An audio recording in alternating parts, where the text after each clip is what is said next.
Yeah, why not? Let's jump in. Okay. So welcome everybody. Good afternoon. Hope everybody's enjoying a wonderful and healthy summer. Mhm. Um, a lot of you that have been on this council for a while remember last year we decided, Neville and I decided that we wanted to try to keep connected and highlight some of the key topics in traceability in a series of webinars, which we did last year and had a really good response. We had 50 to 60 people on each of the calls. And it was nice because we got some great updates from USDA, also some technology updates from ID companies, from databases and information system groups.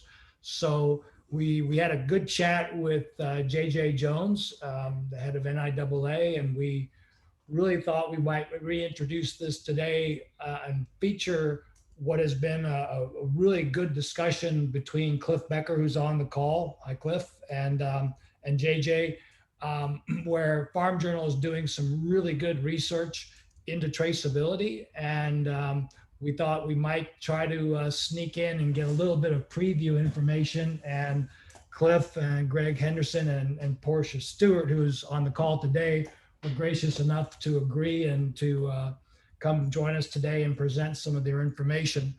As we kick it off, the title of today's presentation is The New Business Model for Beef, Pork, and Dairy, where sustainability and information intersect.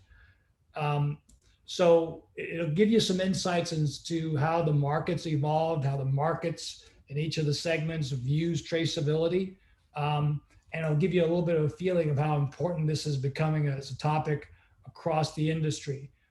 You'll see on your screen, we have a code up there where you can scan and give us some feedback on the meeting.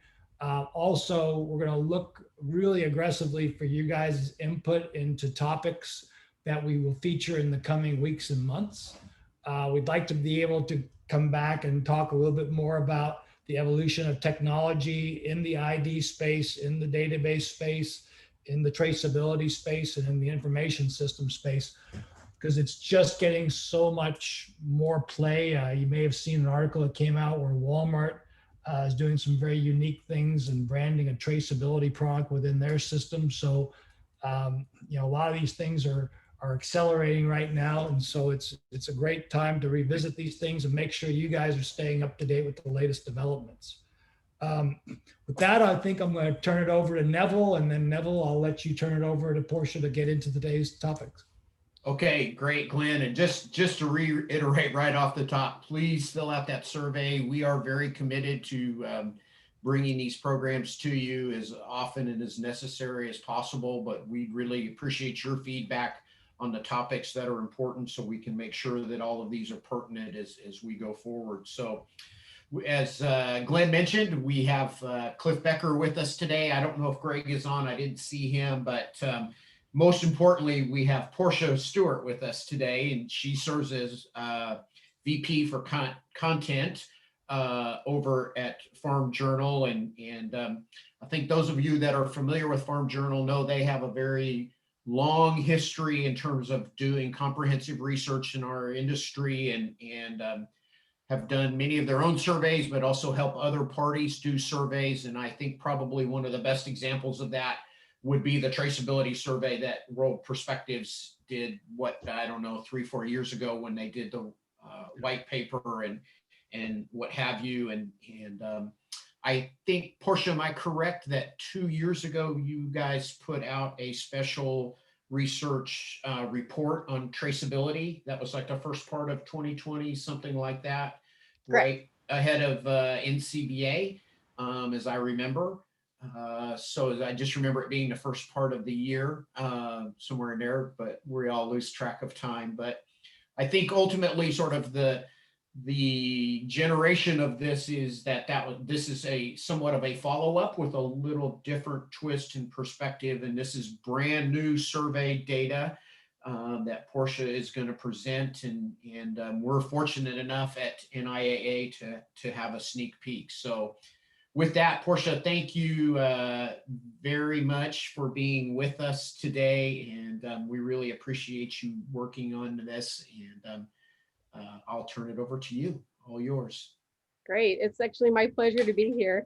I'm very excited to share this with you. Actually, this survey has been something we've been working on for the best part of this year, coming together with the right questions to ask and making sure that we were framing everything.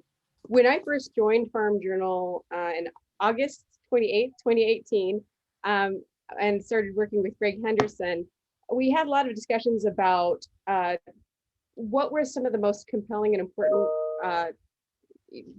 topics for us in the marketplace, and where did we want to really show our thought leadership from a content perspective. And one of the first things he said to me was, Portia, we really have to be looking at this animal ID and traceability issue. And he had done extensive coverage on it. So as we started to discuss what we wanted to do, we came up with the idea that we were going to compile resources together to give a comprehensive look at where we were to date with his coverage. And so we created this ebook that that we distributed in all places, but we did ask people to give us a little bit of information before they downloaded that ebook, just so we could see who was engaging with it. And it was one of our most successful ebooks that we have done to date, that there is a lot of interest in this topic. So that was a really nice a reinforcement that we were putting our efforts to the right place. So I'm going to share a little bit about the research that we did and really what our goals were when we were doing this research. And then I'll share a little bit more about our methodology so you understand what we were trying to get and who we were talking to. So probably most important was that we were looking at the livestock industry as a whole. We started out looking very closely in the beef audience, but we also wanted to get feedback from our dairy audience, our pork audience, and our veterinarians. So you'll see these people represented in this survey. So because you guys are some of our favorite people, we have not shared this data with anybody else. We just finished an e-blast yesterday and have a huge number of responses. So this really is kind of hot off the presses, literally. I'm watching just a few more responses trickle in as we start. So when I pulled this morning and we did our crosstabs, we were at 415 respondents. Since then, we've had 10 more. So the important things about this study, we put it out in the field in June, and it's been in the field since then all the way through July. We did solicit feedback through our e-newsletters and through e-blasts. So this is, our Farm Journal audience that we were engaging with, through our known properties: drovers, dairy herd, Farm Journal's milk, Farm Journal's pork, and bovine veterinarian. So these were the audiences who were targeted as we solicited feedback. We did offer an incentive. It was a random drawing of respondents who received some of our Farm Journal gear. Our most popular item is usually the drover's hats, but also our Farm On hats and sweatshirts. And as I said before, these are 415 respondents across our livestock audience. Now, another important factor is, we always want to make sure at Farm Journal, it's very important to make sure we're targeting the right audience. So we did have some people who were maybe interested in responding who were tended to be more crop heavy. So we exited them from the survey and thanked them for trying to participate, but you will have the view that these are our producer facing audience. So how we framed this, we invited survey participants to respond, and we called it the new business model for beef, pork, and dairy, where sustainability and information intersect. And we said, hey, listen, traceability is a topic that we're all talking about. Consumers are pushing for greater transparency about where the food comes from. And, we also have the animal tracing, controlling, and stopping spread of disease. So the people who responded all had that framework before they entered the survey.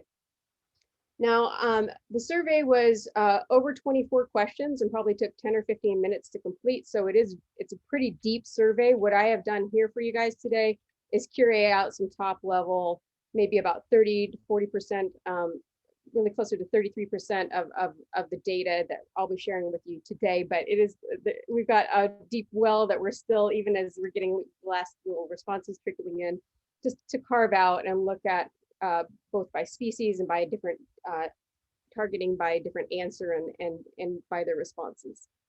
So the three areas I'm going to be talking about today are really producers' opinions on traceability, their comfort level with collecting and sharing data, and their willingness to participate in sharing of data, and their opinions of and participation in value-added programs. So when we start with traceability, our first question was really, do you believe that beef, dairy, and pork industry should require a nationwide traceability system? And this was actually a little bit higher when we have the whole livestock group responding than we have seen in previous surveys. In February of this year, we had a Farm Journal Pulse poll that went out to our beef audience that showed that 52% approved of a nationwide traceability system. And that approval rating actually dropped to 43% when we asked our dairy-facing Pulse poll audience. Now, what we're seeing here is obviously that's going to include our beef, dairy, hogs, and veterinary, and that 2% veterinary audience. And we're seeing when we look at these guys as a whole, we see a greater appreciation for the idea of a nationwide traceability system. So the next question was, which of the following reasons, why would you participate in a traceability program? And one of the first, clearly the leading answer there was to track disease outbreak, which really probably didn't surprise us, but it's a good confirmation of what we have believed. Other high answers included the use for foreign animal disease identification and safety, to qualify for a premium or branded program. And then that fourth answer that makes the top list is that to make US beef more competitive globally in the area of exports.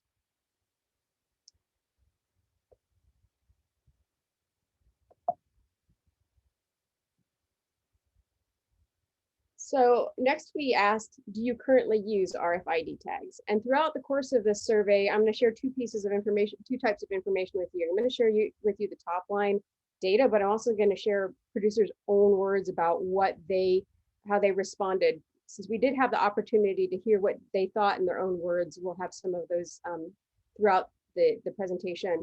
We did try to grab for you representative across all of the opinions. Obviously, there were, you see from the very first slide, we have very mixed feelings on traceability in some categories. But in this case, we asked, do you currently use RFID tags? And the answer was 33% said yes, and 67% said no. And in this case, this livestock producer says, I do not expect per se a financial ROI on my RFID tags. The use of electronic tags has become an intricate tool in how we manage our operation.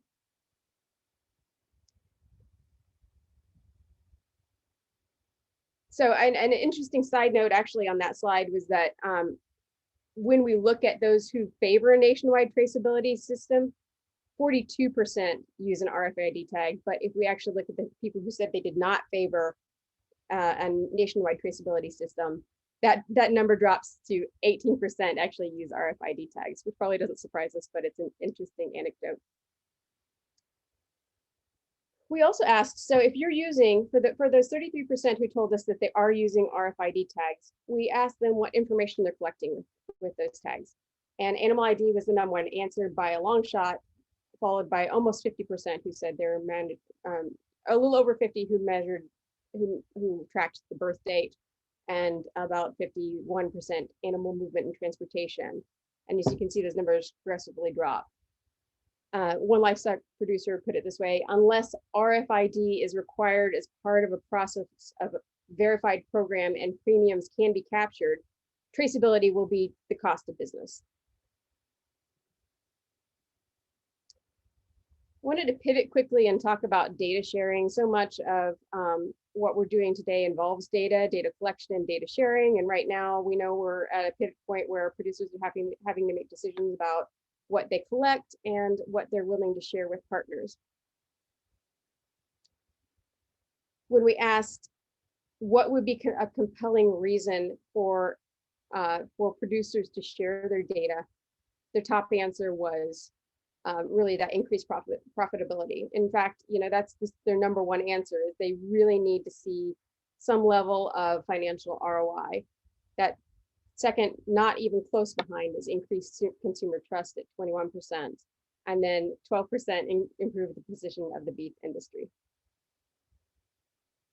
I know that this is really interesting to me, and one of the things we did look at as a crosstab, if we look back to that initial number, if you are in favor of a nationwide traceability program system, 30% of respondents said that they would expect to make $11 or more per head.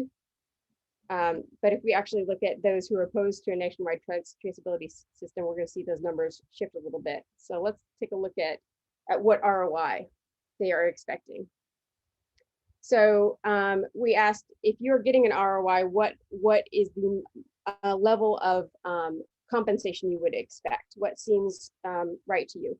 So if you are at that place where you just feel that it's the right thing to do and it preserves your operations ability to operate, that was 31% who responded that they would do it just because it was the right thing to do. And then obviously that we have numbers in between, but the big number is coming in at a tie is that $15 per head. Now back again to those people who said they were not in favor of a traceability system, that 31% jumps to 44% when we look at it just from producers who are not in favor of a nationwide traceability system. They are expecting more compensation.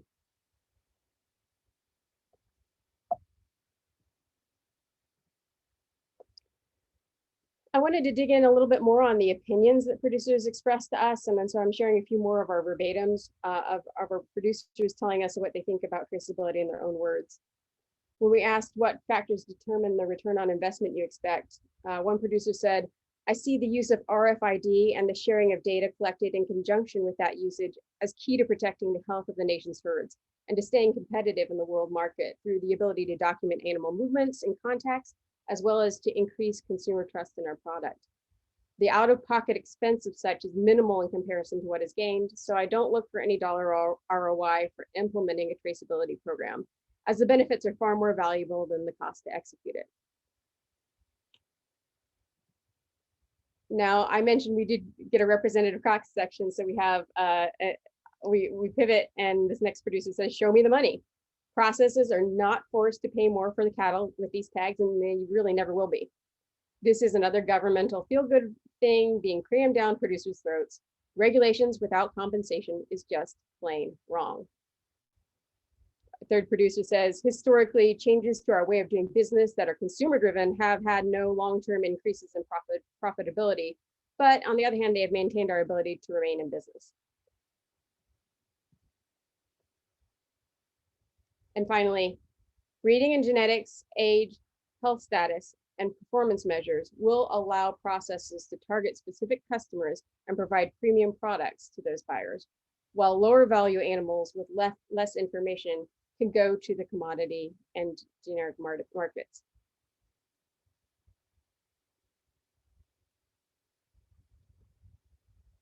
The third really point I wanted to share with you today is the response to value-added programs. We did dig into this and try to understand who was participating and why they chose to participate or what were the barriers. So our first question was really to the audience, do you currently participate in any value-added programs? For example, the Global Partnership Certification or NHTC program, so on. And what we found was we had a 23% of that audience said yes, and 77% still are sitting outside of that group, not yet participating. Of those 77%, we did see that 43% are willing to participate in the next 3 years, are thinking about it. So we do see more interest in that program, and then you have that 57% who say that they're still sitting outside of the box, not considering any movement in the next 3 years. So with that in mind, what are the reasons they would participate in a value-added program? One producer says they're looking for profitability and sustainability. Another said, we're really looking to increase consumer confidence. We know that consumers want to know where and how their beef is treated and handled. And a third said, really, my goal is to take responsibility for the management of our herd.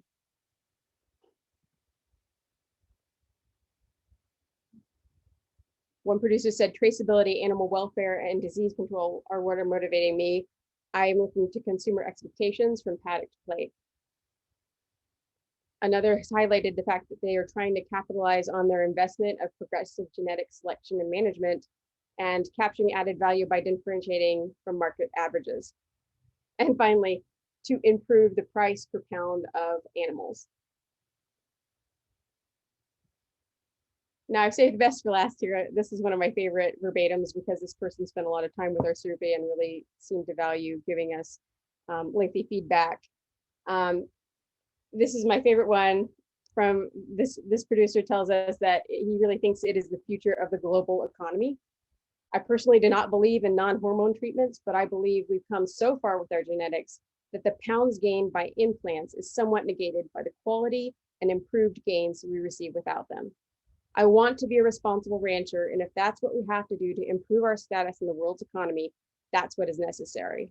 I'm in the animal health business and have been for 30 years. I know we have to do better, and getting folks educated is a necessity.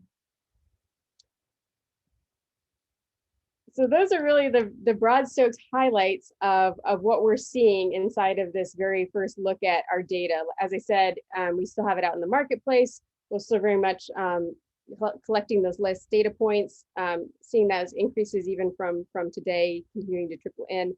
And as we continue to mine it, we'll have opportunities to share more of that data with you guys. So I'll pause there and see what kind of questions we have. And I think we can just jump in, right? Portia, feel free to just holler out at Portia. I guess, Portia, I just, a couple of questions. Were there demographics in terms of, number of cows maintained, managed? Did you get some assessment of how big these herds are on average? We do have those. We're very lucky at Farm Journal that when we send out these surveys, we intentionally send them out through email because we can track it back to our database. And so we're still pulling some of those numbers, but I suspect from previous numbers, we'll be able to share with you those demographics of herd size, and what their different geographies. We also look at their gender, their property, and be able to explore that from a much bigger perspective. Awesome. And again, we'll be pulling that here in the next few weeks as we finish this survey out. So I think the other thing that's interesting, it's a pretty long survey. It's a very long survey. Right. So you have over 400 respondents. I think you mentioned to me last week that it required like as much as 15 minutes to complete the whole thing with comments, that kind of thing. That's correct. So when we design the survey, we usually try to keep surveys pretty short because we know response levels tend to be lower. The longer the survey is and the more we're asking of people, the incentive has to really be there for them to complete. So one of the things that's very interesting about the survey is even as we have 425 responses, 383 of those, so like a good majority got all the way to the end of those 24 questions and spent time that's completing all those verbatims and all of the write-ins and giving us those opinions and those very thoughtful comments that they made throughout the survey. Yeah, awesome. Portia, just for a little bit of perspective, I know this is as comprehensive of a study as I've seen, but as you guys go back, do you see evolutionary trending? Like what we're seeing now, is it a strong uptick? Is it just a little bit of a gradual tick? What sense do you have? Maybe do you have research that kind of tells us the answer to that? I'll let Cliff weigh in too, but I consider this very much a benchmark here because we're asking some of these questions for the first time. I will look back to that pulse poll that we did earlier this year, and we see a slightly better acceptance of the idea of a nationwide traceability system from that first data that we took back in February. On the other hand, this audience was probably a lot more comprehensive and spent a lot more time with the content. So this is something where we're establishing a great baseline for people to continue to give us feedback, and we start to measure if we are making change in the marketplace, and how as we continue to educate through drovers and through the content that we're putting on drovers.com, what are the questions that our audiences has on traceability? What are some of the things that we can do to help them understand it better? And what are the things that we can do to really support the producer audience and make sure that they have control over the situation? Thanks. Yeah, the ambition here is that we will continue with the survey as a benchmark to try to go back into the field and track what progress is. We're committed to doing that with a content push as well to try to build these sustainability or these traceability practices rather across the audiences. And then the other thing, Glenn, is like Portia said, we'll be able to cross tab these results after we get everything in and tabulated. So we can start to look at this by species group. So how does the swine market and dairy and beef markets compare? How do different size groups, how do different geographies? But then I think though, as Portia said, we did a much smaller and quicker and a much smaller base of respondents with our pulse poll. And these numbers seem to show that there is a little bit more acceptance of some traceability programs. And I think some of that certainly has to be probably due to what we've gone through the last 18 months or so here as not just as a protein production industry, but just as, as the world. And I think that COVID and certainly the zoonotic positions of disease and foreign animal diseases, what we're seeing certainly deeper aspects there with the pork side and some others that I think there's just become a little more acceptance of we have to do something, and then exports play a role. But I think the thing that's really going to ignite this thought process, or at least this conversation and debate, is as our industry starts to really wrap their arms around this whole sustainability platform and what that means. Now, everybody knows it's this wide and it can encompass 45 different words or themes or practices, and everybody would have a different one to add to the list. But I do think that the orientation of sustainability and what that means for animal agriculture is going to evolve. And as it evolves, there was more comments in this research directed towards a price of entry, which I haven't seen. I've been in this market almost 40 years, and price of entry, that was never a real resounding response from the production sector. And it really is starting to be. So I think we're going to see some different reflections on traceability going forward.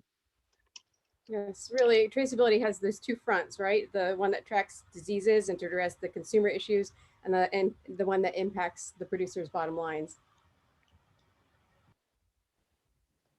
They're both important, but I think we honestly see this kind of social, if you will, almost segment. I was listening to a futurist a couple of weeks ago, and I was just totally blown away. He said the future of food production, when you look at the future of food production, he said over the next 10 to 15 years, we are going to see a greater change to the market caused by social change than we will by technology change.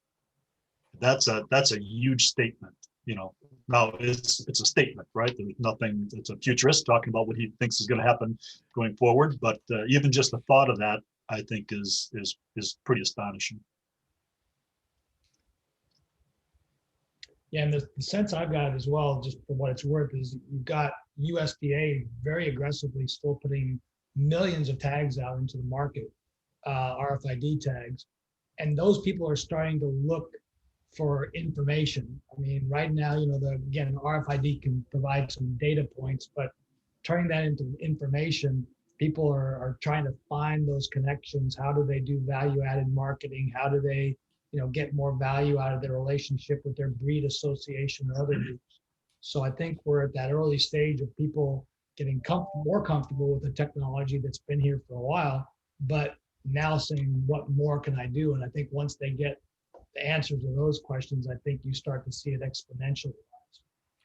Yeah, to that point, Glenn, I think the most amazing thing in this of what Portia has presented today is the percentage of producers that are willing or saying they're going to participate in some sort of program in the next 3 years. I mean, 43% of those that aren't, that's huge. That's a big swath. Yeah. They're obviously seeing that the business is changing, right? That's progress. Yep. And so it's to your point, Cliff, it's either one, are obviously pursuing dollars, but they also understand that's the cost of entry.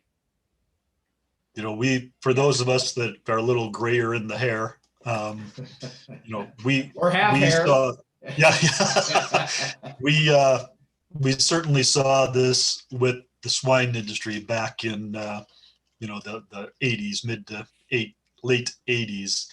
I'll never forget Joe Luter at Smithfield, you know, talking about the fact that, look, you know, this is a change mechanism, and there's going to be a point in time to where, you know, your pigs are not going to qualify for this market. And you know, it came to the pork market in a hurry. It really did, and Yeah. we'll see it in other markets still as well.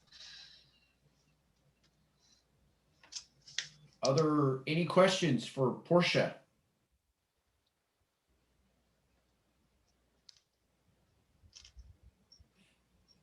Boy, this is an easy crowd. I know. For sure. I'll ask one. Is anybody surprised by anything in the survey, or was it reinforcing?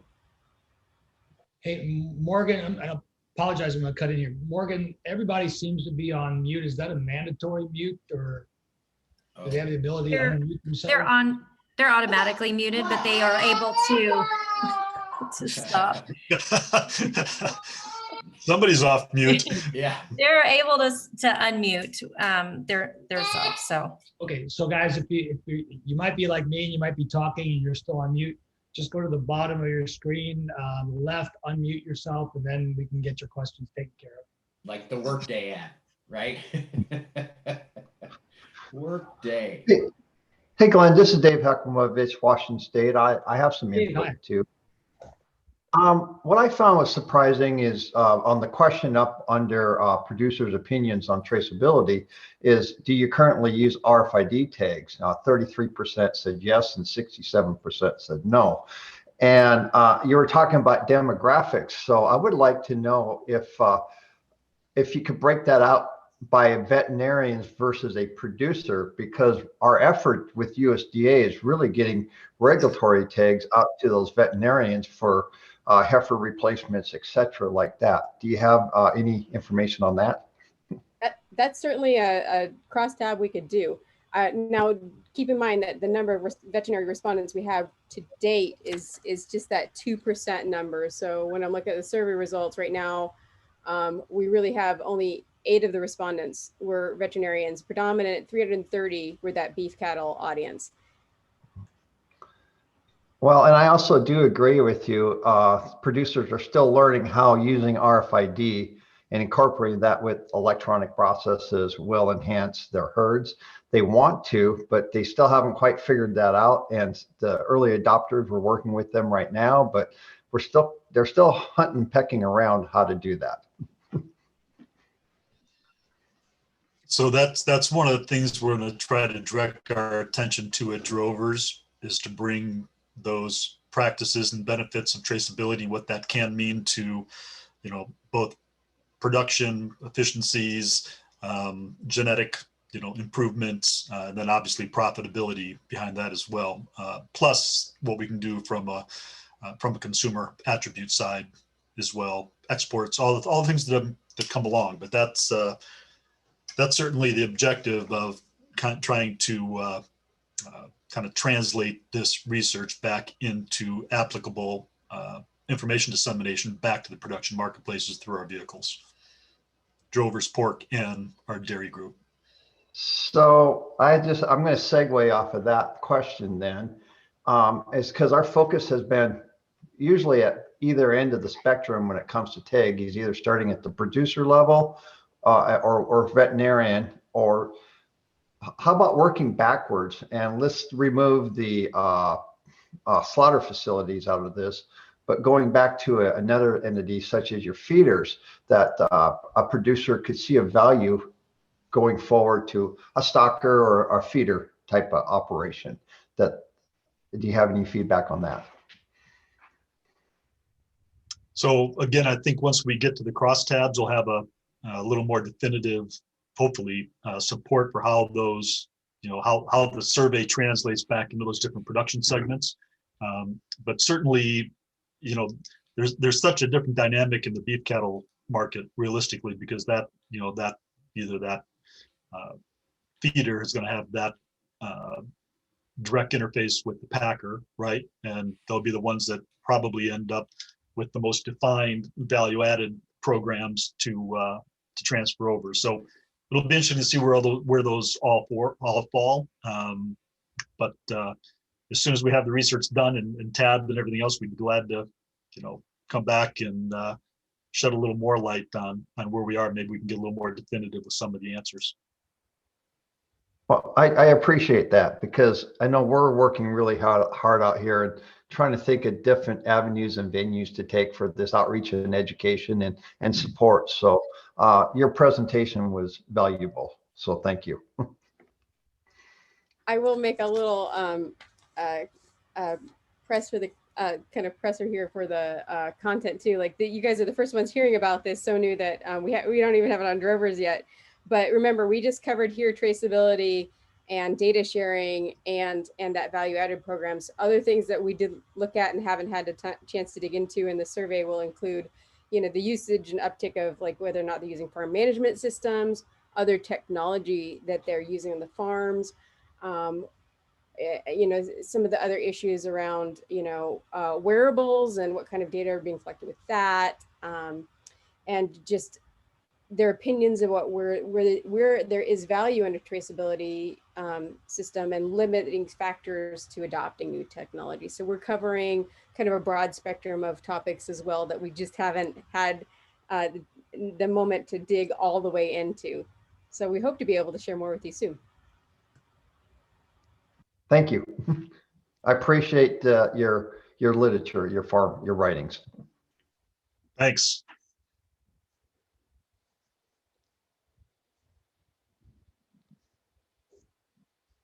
Anybody else?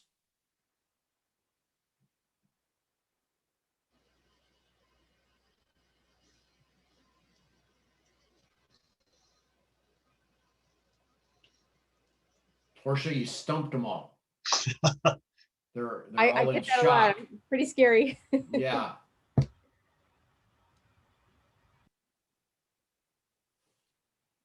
Well, fair to say that this is just the first taste of what the work you guys are doing, and maybe you can give folks a sense. I know you just kind of talked about a few topics, but are there going to be opportunities for people that are sitting here thinking, boy, I'd like to understand what's happening in the Northwest beef industry, or what's happening in this certain area? Is there an outreach they can do to Farm Journal and kind of dig a little bit deeper to get some, I guess, what might be a little bit more parochial information for people's organizations?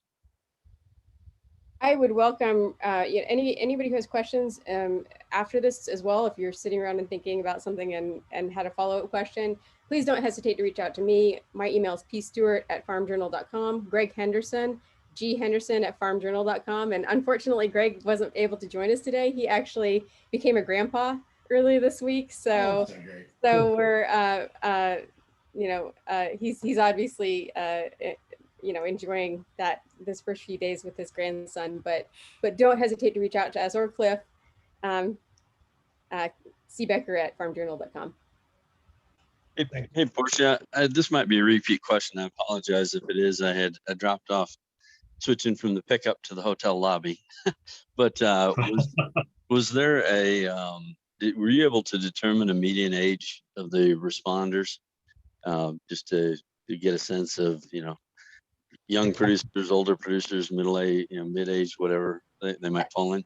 Yes, that's a great question. That's actually work that we're doing now. Like we are literally pulling this off of out of the survey and bringing it back to one of the things we do is we take when we send out a survey, everybody has an ID behind it, and then we use that in our database to figure out the operation size, how many head they have, like whether they're beef, dairy, pork, geographical location, age, and just different details that we know because they have engaged with our content on Farm Journal. So we will have that information. We're just still marrying that up back to the database, we literally went from 268 responses on Monday to 425 today. So we're still getting a few people trickling in, and that will affect the data a little bit, but we're happy to share those demographics as well as we finish to collecting those.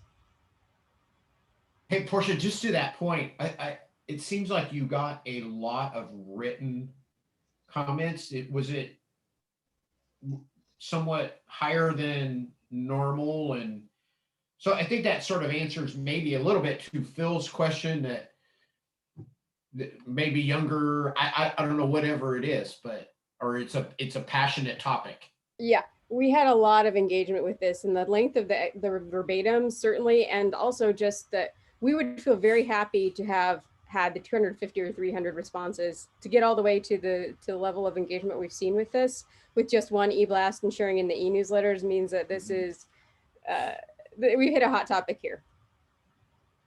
Yeah. And sometimes, I know you guys feel this way too, sometimes when you read the verbatims, you get a mental picture, you can start to see the operation in your head. Mm-hmm. Well, look, this is really well done. I guess on behalf of NIAA Farm Journal, we thank you very much to be able to partner with you on this and to be able to bring it to our council members. There will be a follow-up. You guys will get an email that will give us an opportunity to kind of get your input as far as this session, and just as important, what you'd like us to focus on in upcoming sessions. So please take the time, again, Portia, Cliff and their team have been kind enough to give us the responses to their survey. We need your responses too, so we know we can take this in the right direction for you guys. But this was really first-class stuff, and we're thrilled to be able to bring it to you guys first here. So again, Farm Journal, thank you guys so much for the work you put in and what you do for the industry. And now I'll let you close it up. Well, just yeah, it's excellent. We look forward to seeing this on Farm Journal, right? Drovers. It'll be exciting to see, and having you start to trickle all of this out and all the crosstabs, and then I'm sure that will lead to even more questions. But really appreciate your time and willingness to be with us today. This is really good stuff. Cliff, Portia, thank you. So just to close us up, Glenn. Yeah, go ahead. Cliff? Yeah, Cliff, go ahead. Oh, I was just gonna say, we're looking forward to further partnerships. So it was Yeah, good. Thanks for the time and attention and all your investment of time. I think, Glenn, just to reiterate, to close us out, right, is that be sure that we do the survey and let us know for the council what kinds of issues and items you want to discuss going forward. And we'll keep on it. So Done. Everybody stay cool, enjoy the rest of your summer, and watch your emails for that survey and for the topics on our next call. great. Hey, Glenn, will you send out a link to the recording of this too, in case we want to go back and re-listen to it? Yeah, I think Morgan will give us that. Yeah. Yeah. Yes, I can do that. Okay, thank you. If you're coming to Nashville, stop by the Drovers booth. We'd love to say hi. Okay. All right, guys. Thank you, everybody. Thank you. Take care. Take care now.